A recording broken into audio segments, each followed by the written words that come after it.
optimization of nutritional status in liver transplant. So I'm going to start it now. Uh, First of all, I should thanks to Sachin sir for inviting me for this presentation. Today, in next 60-minute duration, I'm going to describe this topic in five subtopics. First one, prevalence of malnutrition in CLCD. Then importance of malnutrition and sarcopenia in liver transplantation. Third one, causes for new malnutrition and sarcopenia in CLCD. Then nutritional assessment of patients with CLCD. And finally, nutritional optimization in liver transplantation. If you have any query, you can ask me at the end of presentation. So I'm going to uh, describe first subtopic. If you consider the malnutrition during hospital stay, we have done a research study in 2016. According to that, in Sri Lankan setup, around 25% of patients are malnourished. But if we consider the serotypic patients or patients with chronic liver cell disease, the malnutrition rate is quite higher than that. That is around 50% to 90%. Actually, EASL for European Association of the Study of the Liver in 2018. Same study shows that sarcopenia, that means loss of muscle mass, is around 40 to 70% among cirrhotic patients. Sarcopenia and malnutrition worsen with the severity of the liver disease. Not only that, poor nutritional status is associated with poor prognosis. That's why we are discussing about malnutrition and sarcopenia in CLCD. As my second topic, I'm going to discuss importance of malnutrition and sarcopenia in liver transplantation. If you take malnutrition and sarcopenia together, they can reduce survival and they can reduce quality of life, and risk of infection is higher. That may be before the surgery or after surgery or perioperative period. And obviously that increases morbidity, mortality, and it can cause recurrent hospital admissions, and both can cause increased length of hospital stay. Finally, it increases the cost of treatment. If we take sarcopenia alone, it can cause increased mortality, increased risk of infections, hyperammonia, because we know when the liver is diseased, ammonia, urea cycle is not happening in the liver. So ammonia is diverted into muscles, but if the muscle mass is low, it can cause hyperammonia. And also it can cause overt hepatic encephalopathy. And again, as in malnutrition in sarcopenia, the sarcopenia alone can increase hospital stay before and after surgery. What is malnutrition? It's a state resulting from lack of intake or uptake of nutrition that lead to altered body composition, leading to diminished physical and mental function, and impaired clinical outcome from the disease. Actually, this definition was given by the ESPEN in 2016, ESPEN for European Society for Parenteral and Enteral Nutrition. How malnutrition come? Malnutrition can result from starvation alone, disease alone, or aging alone, or combination of these three. Now I'm going to discuss about sarcopenia. If I if it is if I describe it simply, is a loss of muscle mass. In what we can say is a syndrome characterized by progressive and generalized loss of muscle strength, muscle quantity, and physical performance. Obviously, it can cause adverse outcomes. Actually, this definition was given by the European Working Group for Sarcopenia in older patients. Basically, sarcopenia can be due to uh, primary sarcopenia, which is sarcopenia in relation to old age, or secondary sarcopenia. Secondary sarcopenia can occur in acute or chronic diseases like in CLCD, in low physical activity when muscles are not used, in poor nutritional status. When the energy and protein intake is deficient, it can cause loss of muscle mass, resulting sarcopenia. There's another entity called sarcopenic obesity. This is also important in CLCD. If we see the definition, sarcopenic obesity is disproportionate loss of skeletal muscle mass with preserved or increased body fat. That means there's loss of skeletal muscles with preserved or increased body fat. Sarcopenic obesity, according to a study done in 2015, the sarcopenic obesity is 20%, and myositis is 52% in cirrhotic patients. What is this myositis? Myositis is deposition of fat within the muscles and between muscles, causing adverse outcomes. Same study conclude that sarcopenia, sarcopenic obesity, and myosteatosis are often present in patients with cirrhosis. And sarcopenia and myosteatosis are independently associated with higher long-term mortality in cirrhosis. That is why we are discussing about malnutrition, sarcopenia, sarcopenic obesity.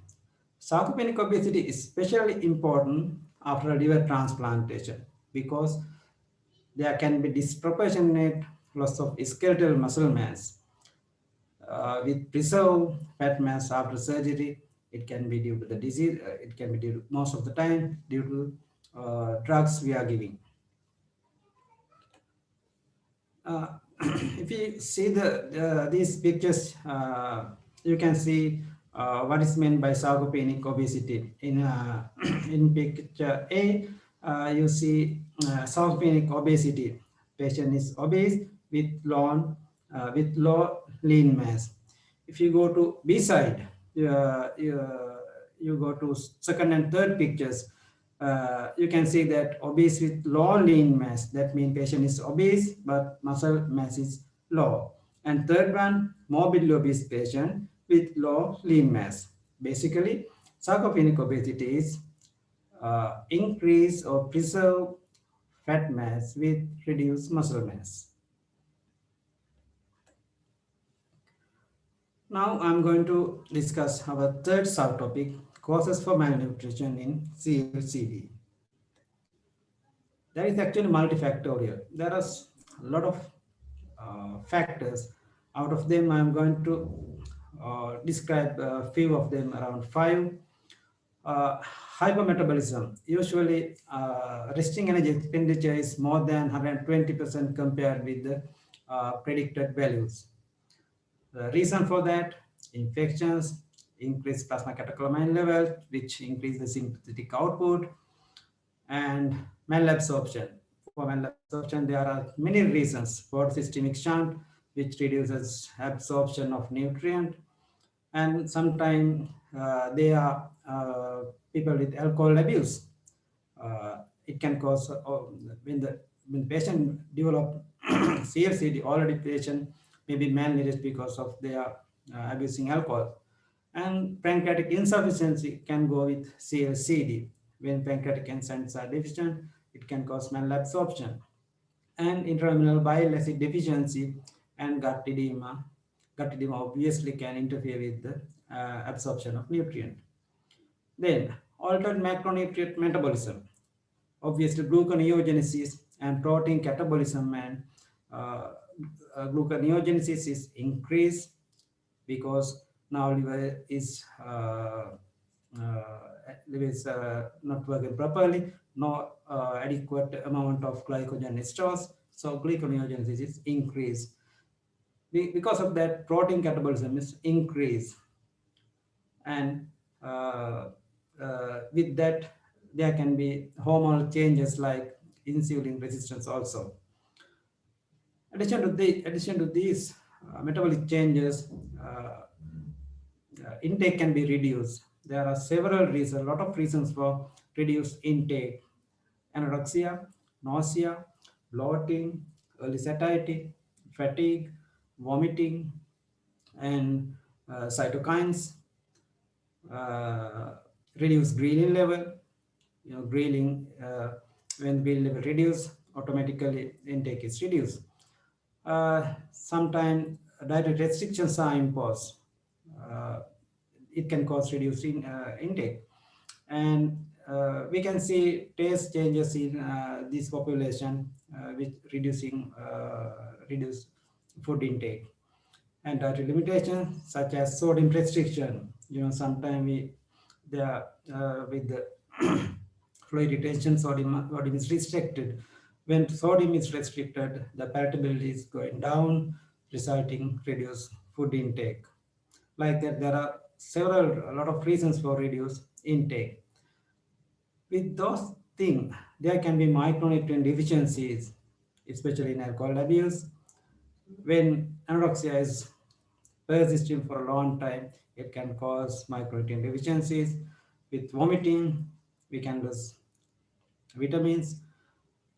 Because of fluid retention, we are using diuretics, which cause loss of water-soluble vitamins. And fat malabsorption result in not only fat-soluble vitamins, and hepatitis C that also cause vitamin deficiencies, like that. If we see the mechanism of sarcopenia and malnutrition in CLCD, uh, you see the left side of the this diagram. In liver cirrhosis, anorexigenic hormone levels are going up, like leptin, GLP-1, peptide YY, and cholecystokinin. With that, nutrient and energy intake is going down. With that, there can be malabsorption, and sometimes COCD is organ failure, which can cause small intestinal bacterial overgrowth. So it can cause maldigestion also. So because of these factors, the reduced substrate for muscle production can occur. When substrates for muscle production are reduced, it can cause sarcopenia. Not only that, there are, if you see the low end of the diagram, you can see that cytokine levels like TNF alpha and IL-6 can be increased, which can cause hypermetabolism again, that causes reduced substrate for muscle production. And if you see the right side of the diagram, with the cirrhosis, glycogen stores going down. Because of that, glycogenolysis is reduced and gluconeogenesis is increased. When gluconeogenesis is increased, that pathway needed substrate from muscles and fat. So because of that, muscles are broken down and fat reserves are used. So it can cause again malnutrition. Then I'm going to discuss about nutritional assessment of the cirrhotic patient, which is the most important part of this presentation. Like in other diseases, if we take nutritional aspect, we have to do nutritional assessment. Uh, in nutrition assessment also, we need history taking, examination, and lab investigations. Uh, most of the time we need a screening tool to identify uh, whether the patient is at risk of malnutrition or not. So for that we can use several screening tools. uh, NRS 2002, sometime nutritional screening and diagnosis and classification we can use. There's a new one called GLIM classification system. I will put it later.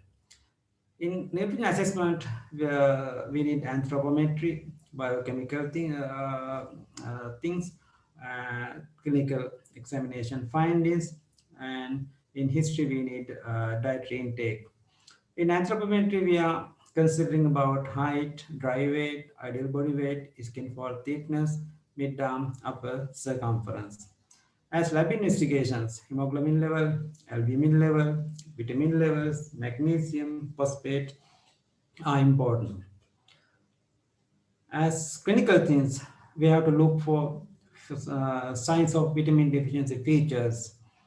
Uh, with that, hand grip strength is very important because sarcopenia and malnutrition can cause reduced hand grip strength. If you monitor the hand grip strength, we can assess the efficacy of the nutrition plan also. So dietary history is the most important part. For that, we can use 24-hour dietary recall and food frequency chart also. From that, we can decide whether the patient is in a deficient state for energy or protein or micronutrient. With that, we have to consider about the GI symptoms. Maybe patient is having early satiety because of ascites, vomiting, taste changes. So we have to consider all those things for a proper nutrition plan. This is the GLIM criteria, GLIM for Global Leadership Initiative on Malnutrition. If we can use this criteria, we can decide whether the patient is malnutrition or not. Not only that, after using second part of the GLIM, we can classify the malnutrition as moderate malnutrition or severe malnutrition. That means we can decide whether the patient is in moderate malnutrition group or severely malnourished group. For that, to diagnose malnutrition, there are types of criteria: phenotypic criteria and etiologic criteria. For the phenotypic criteria, there are three things: weight loss, BMI, and skeletal muscles. And etiologic criteria, there are again food intake, uh, upper and lower GI symptoms, and disease burden.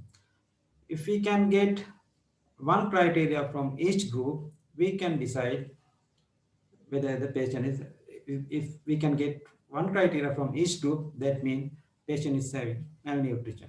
Then we have to decide the severity of the malnutrition, because if we can decide the severity, it is very easy to plan a nutrition plan. So if the BMI less than 20 with age, or BMI less than 18.5, we can, using those cutoff points, we can say that patient is in,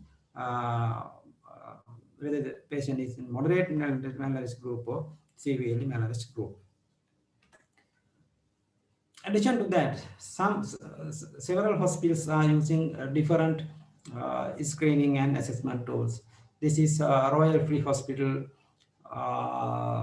the screening tool. For that, they are using BMI, mid-arm muscle circumference, and dietary intake, and several things. Whatever we use, ultimately, what we need is a good, proper nutrition plan. For that, we can use suitable or appropriate or feasible assessment or screening tools.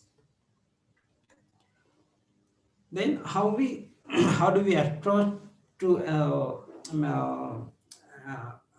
manage sarcopenia and malnutrition? For that, if a patient is coming in with cirrhosis, then we can please go to the left side of the chart. Then we can use the child score for further steps. So for the child score, we are using, we are using encephalopathy, ascites, bilirubin, albumin level, and INR. Depending on the scores patient is getting, the patient can be, the level, the child score is um, classified to class A, class B, and class C. Class C is the worst one. So if the patient is in scores in C category, that means already a patient is high risk group. So immediate assessment for sarcopenia and malnutrition is essential. If patient is malnourished and sarcopenic, we have to take further actions. If the patient is in child A or B category, then we have to go for the BMI. Depending on the BMI, we have several options. For an example, if the BMI is between 18.5 and 29.9, then we can use a screening tool. It can be NRS 2002 or uh, any other feasible screening tool. With that, again, we can decide whether the patient is in high risk or medium risk or low risk groups. So our future nutrition plan depend on the findings we are getting from this chart. Then how do, when we consider the patient with cirrhosis or CLCD, the weight is very, very important thing, and it's sometimes, most of the time it's challenging, right? Because most of the time patient is having fluid retention. So sometimes we need ideal body weight or weight corrected for ascites. Sometimes we can use weight of the when the paracentesis is done, or weight recorded before fluid retention, if available. Actual body weight affected by fluid retention, as I told you earlier. How can we make correction for ascites? If the patient is having mild ascites, we can subtract 5% of the body weight. Moderate, for the moderately, if the patient is having moderate ascites, we can reduce 10%. For severe category, 15%. Addition to this, if the patient is having bilateral leg edema, again we have to reduce further 5%. From that, we can take estimated body weight for the patients who are having ascites. BMI is adequate to recognize obesity in cirrhotic patients in the absence of fluid retention. For calorie and protein calculation, sometimes we need ideal body weight in obese patients. Now I'm going to tell you about how to diagnose sarcopenia. For that, there are several steps and several methods. Basically, we can use anthropometry. In anthropometry, we are using mid-upper arm muscle circumference. After taking this one, there's an equation. From that, we can take muscle mass. In right side of the picture, you can see how we measure the skin fold, tricep skin fold thickness. As I told you previously, there are equations. From that we can take muscle mass.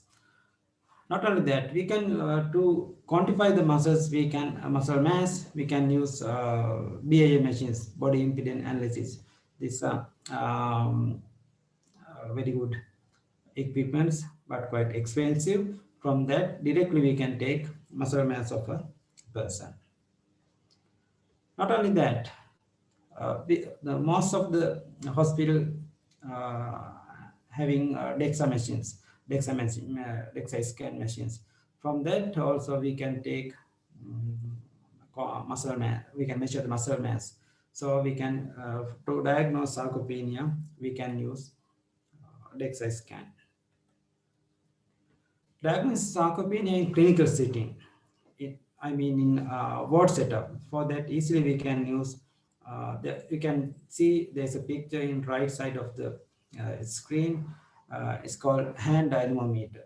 From that we can measure the muscle strength. So there are cutoff points for male and female. In ward setup, how can we diagnose sarcopenia? Low muscle strength. There are three steps. Low muscle strength. How can we measure muscle strength? From hand dynamometer. With that, low muscle quantity or quality. It can be measured by, as I told you previously, from mid upper arm circumference. If the patient is having 1 and 2, that means patient is having sarcopenia. Addition to that, if the patient is having low physical performance, that means patient has severe sarcopenia. Then how to measure muscle function? For that there are simple method. 3-minute walking test. The normal is around 1.37 meter per second. We can get a space from a ward, and we can measure the take 3 minute. We can take significant distance, and we can perform this test. Like that, we can diagnose sarcopenia in our ward setup. This is a CT, shows sarcopenia in patients. In first one, obviously, you can see that in red area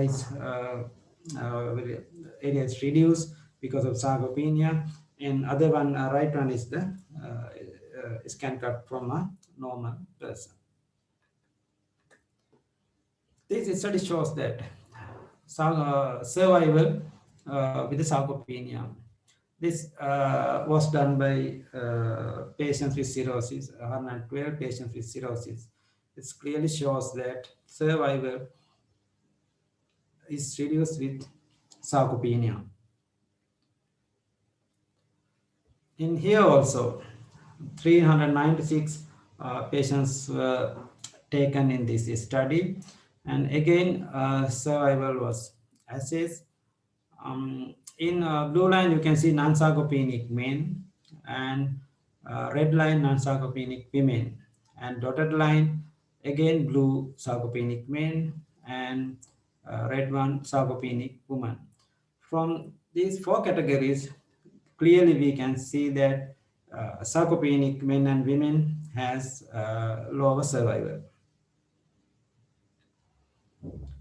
Then finally I'm going to discuss about nutrition optimization of patients with CLCD or in transplantation. Actually, I'm not going to describe everything in this slide. I will take most important thing and I'll describe one by one.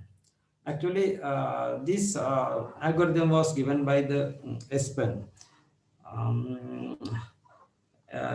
It shows step by step the management.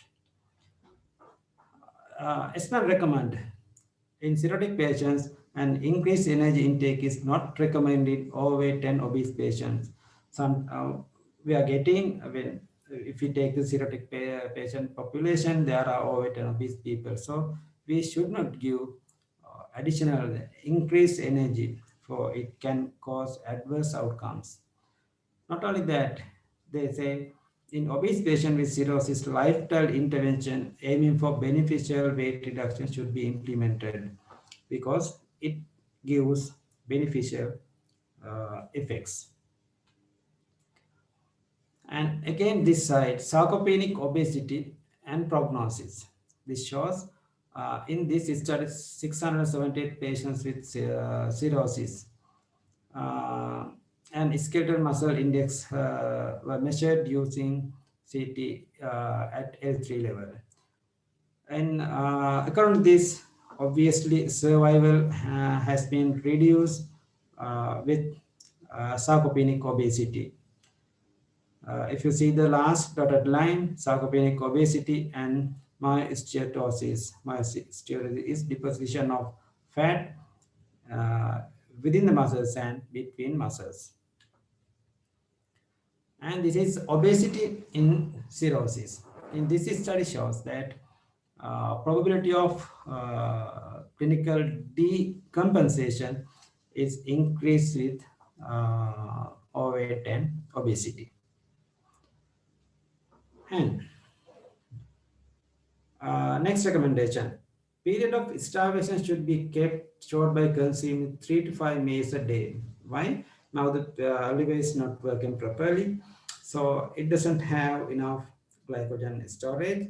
So if the patient is in a patient is not taking food for more than 6 hours, patient at risk of hypoglycemia. So period of starvation should be kept short by consuming 3 to 5 meals a day, especially late night with late evening snack. This slide shows cirrhosis with nocturnal oral nutrition supplement. As I told you previously, those patients should be given late night snack. So this study shows that in white part, the oral supplementation, oral nutrition supplementation has been done during daytime. In the black group, the oral supplementation, addition to the normal oral food intake, patient has been given oral nutrition supplement in the night. So after a 12-month, in 3-month interval, 3 month, in the third month, 6 month, 12 month, they have checked the total body protein level.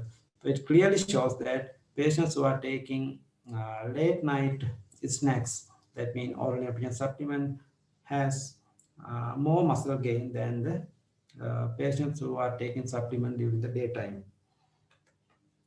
In cirrhosis, long-term oral branched-chain amino acid supplements should be considered in patients with advanced cirrhosis, not for all patients with cirrhosis, only in advanced cirrhosis patients. In liver transplantation, in adult, for pre-operative nutrition, standard nutrition should be used. That means actually we don't need a specialized regime. We can manage those patients with standard nutrition supplements. This again done with 124 living donor and transplant recipient, and again this shows the survival with skeletal muscle mass. I think picture B shows with the person survival with body cell mass.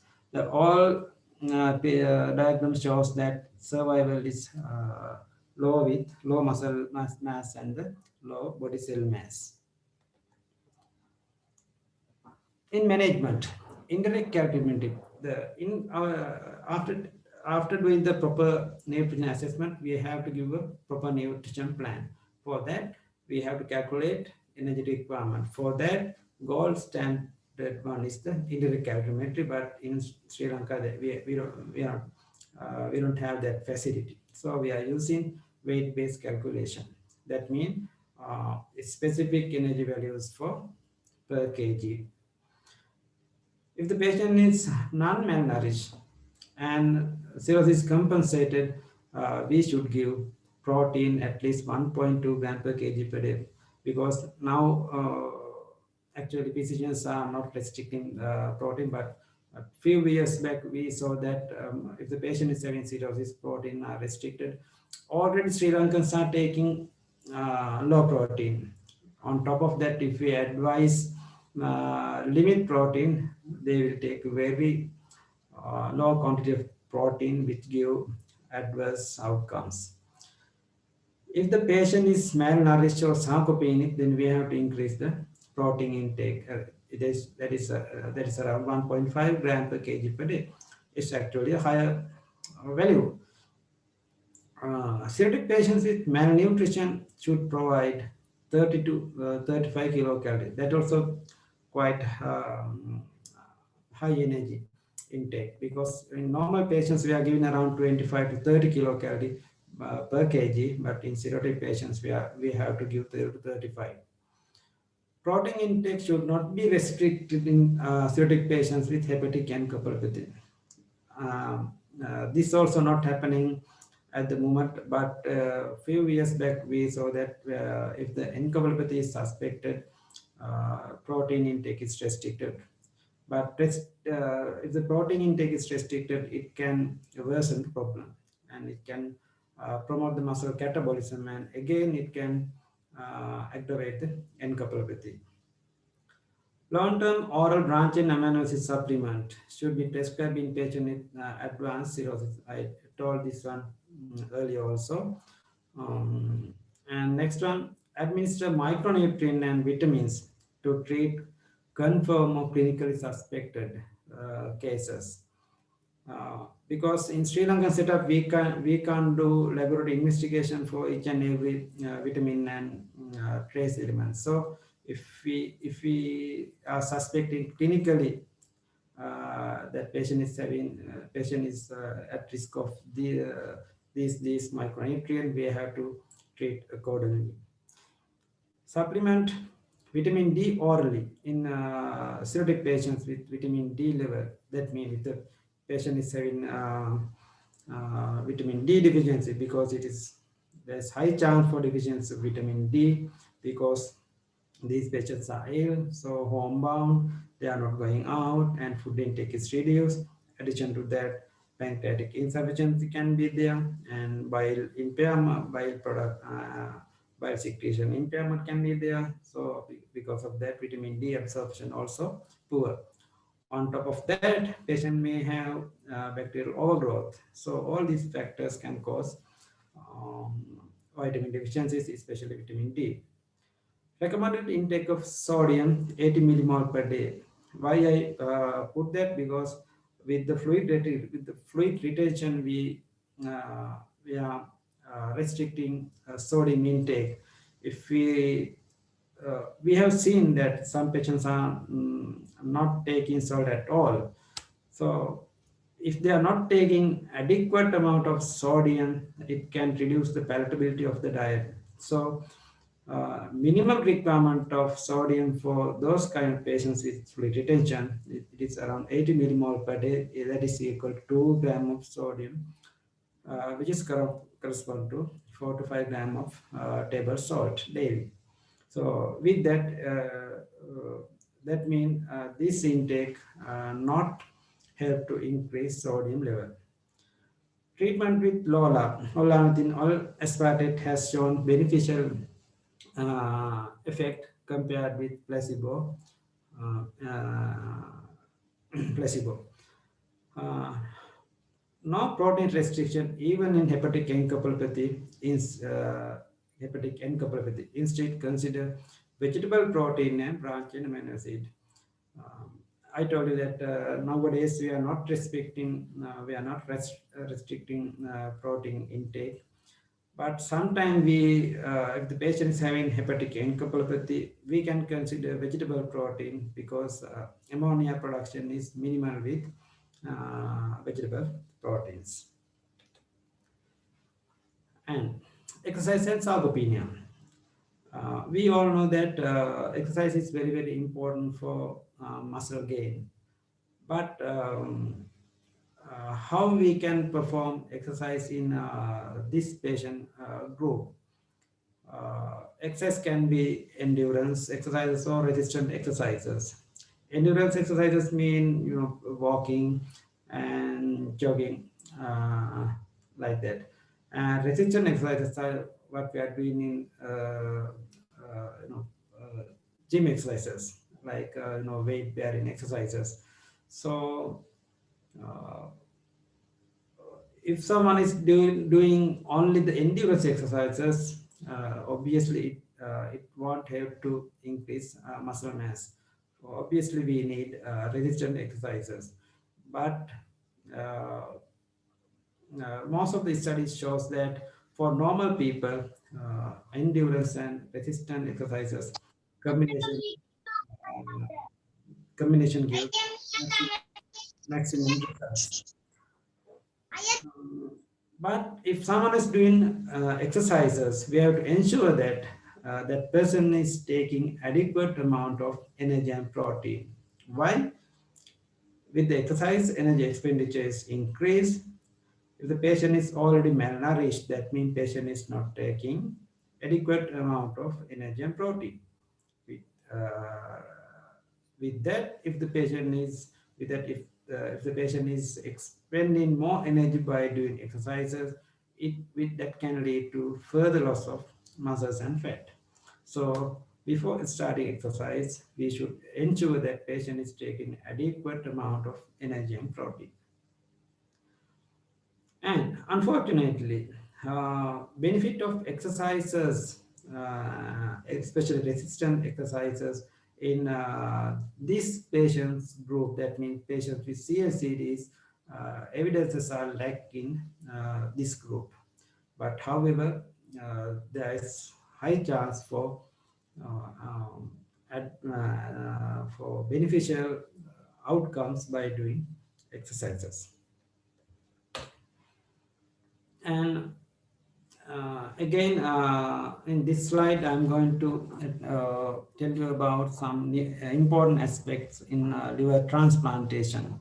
So, again, I will point out only special points during preoperative phase. Again, screening assessment is very, very important. In preoperative period, we have to manage the patient as patients with CLCD.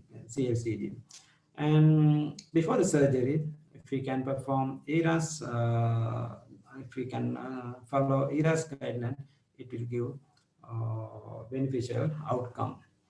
And energy intake, that is around 30 to 35 kilocalories per day. Protein 1.2 to 1.5. And if the patient is obese, we have to take ideal body weight using height. For obese people, we can give energy 25 kilocalories per kg per day using ideal body weight. Protein also 1.5 to 2 gram for ideal body weight. And if patient is need nutrition supplement, standard nutrition supplement preferred. If children, if the for children with CLCD, branch and amino acid enriched formula preferred. In this slide, I'm going to highlight importance and implications of vitamin deficiencies in patients with CLCD. Vitamin A, D, E, K obviously can be deficient in this group because of fat mal absorption, pancreatic insufficiency. So in vitamin A deficiency, we all know that it can cause night blindness. So it's a fat soluble vitamin. Serum level do not necessarily correlate with tissue levels because retinol binding protein is not produced adequately. So serum levels we can't use. So clinically we have to judge whether the patient need vitamin A or not. Vitamin D level actually we can check, and it can cause hepatic osteodystrophy. So if the vitamin D level is low, we can give vitamin D orally, which is available in our market. Vitamin E has potential role in non-alcoholic steatohepatitis, and that is an antioxidant. Um, So we don't need to give high doses, but we can give recommended dietary allowance. That means normal daily requirement if we are suspecting vitamin E deficiency. Vitamin K level we can judge by doing INR. But in vitamin K, no clear evidence of toxicity in adults. Thiamine is very common in this group. Alcohol abuse also one of major reason. And thiamine, if increased risk for Wernicke syndrome, give thiamine treatment prior to sugar containing fluid. And folate deficiency can cause again anemia. We in our market we have folate supplement and thiamine supplement. And zinc also there's a chance for deficiency. So deficiency potentially associated with hepatic encephalopathy with respect to zinc. So oral zinc could interfere with copper absorption. So we should avoid high doses of zinc. Zinc also available in our hospital setup and private sector. Vitamin B12 again, deficiency can cause anemia. If the patient is having, we can check the vitamin B12 in our hospital setup. If deficiency is found, we can treat them. Like that, there are these vitamins are very, very important in management of patients with CLCD. In postoperative period, that means after liver transplantation, we should anticipate sarcopenic obesity. What is sarcopenic obesity? That lean mass is reduced by preserving fat mass or increased fat mass. So it can lead to metabolic syndrome. Drugs we are taking, that we are giving for those patients can cause this problem. Sometimes stress hormone can cause this problem. In postoperative period, uh, ERAS protocol, if we are following ERAS protocol, it can give beneficial outcomes. After 12 to 24 hours, patient can take normal feed. If patient can't take orally, or that means if we can't use oral route, then we can consider about NG feed. But if we can start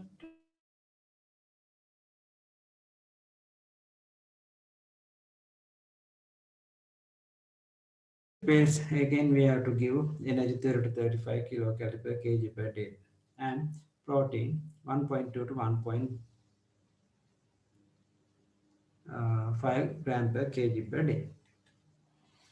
So I have covered all these 5 topics during this session.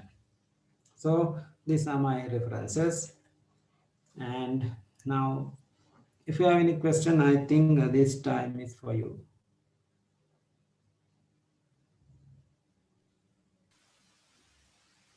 Thank you so much, Dr. Dhammika, for that extremely useful presentation. I would like to thank our audience for joining us today as well. So we will now entertain questions from the audience. Dr. Dhammika, there's one question in our chat. Yes. Do we have local cutoffs for MMC and dynamometry, etc.? No, actually, we don't have local cutoff values, but till that we can use Asian cutoff values. But in the near future, I think we can produce our own values.